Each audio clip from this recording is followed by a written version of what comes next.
नरेंद्र मोदी जी के 3 ब्रह्मास्त्र हैं, 3 हथियार हैं।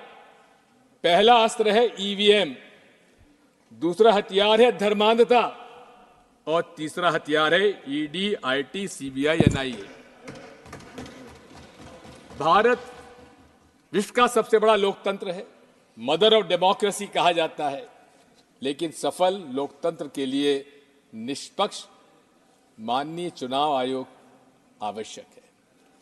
आज मैं आपसे कहना चाहता हूं कि लोगों के मन में एक ईवीएम के बारे में विश्वास कम होता जा रहा है।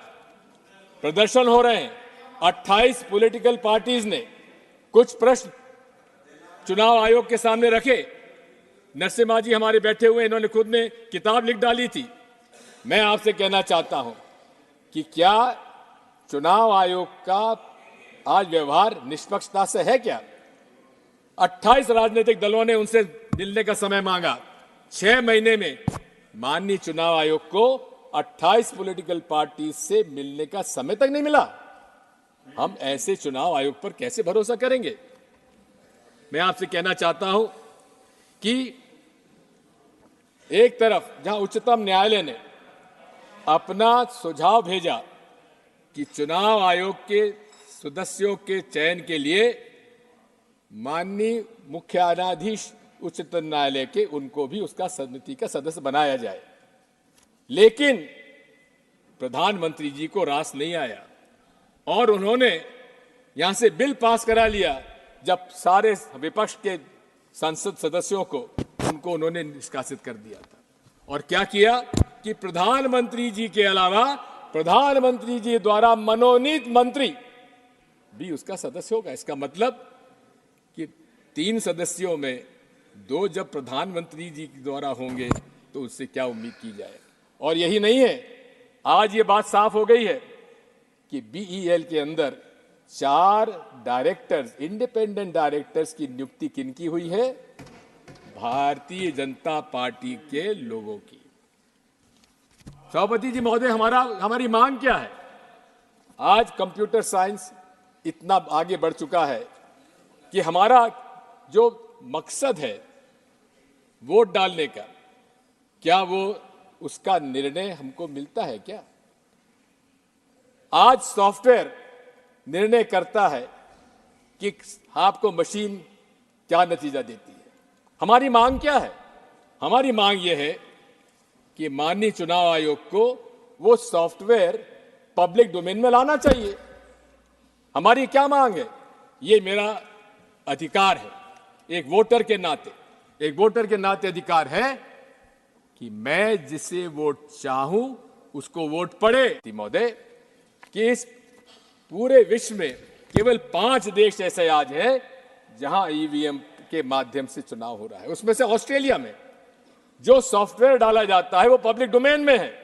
मैं पूछना चाहता हूं आपके माध्यम से प्रधानमंत्री जी और पूरे मंत्रिमंडल से, क्या कारण है कि वो सॉफ्टवेयर बताने में क्यों इतने परहेज करते हैं? क्या डर है उन लोगों को? आज जब मांग उठ रही है जनमानस में कि चारों तरफ से कि हमें ईवीएम नहीं चाहिए, उस समय पूरे देश में ईवीएम का प्रचार करने के लिए चुनाव आयोग प्रदर्शन कर रहा है। अरे, हमें प्रदर्शन करने की आवश्यकता नहीं है। आप हमारी बात इतनी सी मान लीजिए, या तो आप बैलेट पेपर से चुनाव कराइए, जो 2018 में कांग्रेस पार्टी ने एआईसीसी रेजोल्यूशन में अपना मत रखा था, उस पर हम आज भी कायम हैं। और यदि आपको ईवीएम से इतना ही प्रेम है तो आप हमारे हाथ में वीवीपैट स्लिप जब नीचे गिरती है तो उसको हमारे हाथ में दे दीजिए और हम जाकर मतपेटी में डाल देंगे। इसमें क्या ऐतराज होगा? माननीय अध्यक्ष महोदय, सभापति महोदय, मैं आपसे इतना अनुरोध करना चाहता हूं कि दूसरा हथियार इनका धर्मांधता का है। धर्म से इनका कोई नाता नहीं है। हिंदुत्व एक आइडेंटिटी थी, सावरकर जी ने जिसको नाम दिया था, और उन्होंने खुद ने कहा था इसका कोई धर्म का लेना देना नहीं है। लेकिन बिना धर्म का उपयोग करे राजनीति में भारतीय जनता पार्टी जनता के बीच में चुनाव में नहीं जा सकती। और यहां तक कर्नाटक के चुनाव में नरेंद्र मोदी जी खुद उन्होंने वहां पे आम सभा में कहा, बजरंगबली का नाम लो और कमल के फूल पर बटन दबाओ। चुनाव आयोग, माननीय सभापति महोदय, मेरी आपत्ति इस बात की है कि अगर छोटी मोटी बात भी अगर कोई और अन्य दल का कर देता, उसको नोटिस मिल जाता, लेकिन खुले रूप से नरेंद्र मोदी जी ने रिप्रेजेंटेशन ऑफ पीपल्स एक्ट का उल्लंघन किया है, अब इसमें सेक्शन 123(3)(3)(a) का, लेकिन उस पर चुनाव आयोग ने संज्ञान में क्यों नहीं लिया? आज भी पूरे देश में धर्म के नाम पर ये व्यवसाय कर रहे हैं। वो राम मंदिर का निर्माण जो कि नरसिम्हा राव जी ने रामालय ट्रस्ट को सौंपा था, चारों शंकराचार्य और स्वामी रामानंदाचार्य के रामनिशाचार्य जी, 5 लोगों का रामालय ट्रस्ट बनाया, उसके हाथ में क्यों नहीं दिया?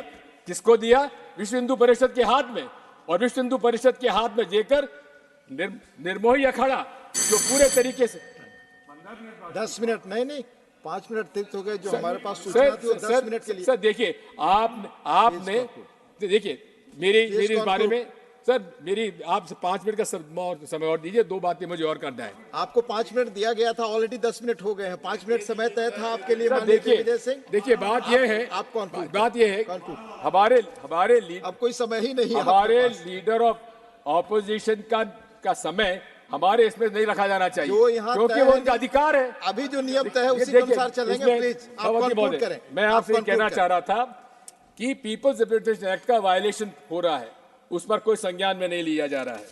मैं आपसे इतना कहना चाहता हूं कि आज तीसरा हथियार इनका है ईडी, आईटी, सीबीआई, एनआईए का।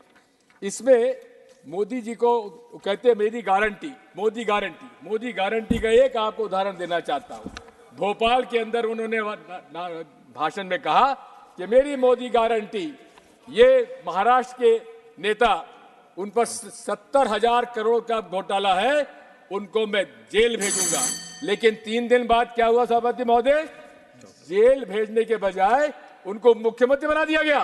देवेंद्र फडणवीस कहते थे दादा चक्की पीसिंग, आज दादा जेल में नहीं, महाराष्ट्र के मंत्रालय में बैठकर मोदी जी गारंटी कर पीसिंग कर रहे हैं। मैं आपसे कहना चाहता हूं कि पूरी तरह से भारतीय जनता पार्टी दल एंटी पुअर है, शुरू से रही है, कोई नई बात नहीं है। पूरे कॉर्पोरेट्स के पक्ष में इनका पूरी रही है पूरा, और इसीलिए कि हमारे जो डायरेक्टिव प्रिंसिपल्स में असमानता दूर करने का निर्णय था, उससे अलग अमीर और गरीब का असमानता बढ़ती चली जा रही है।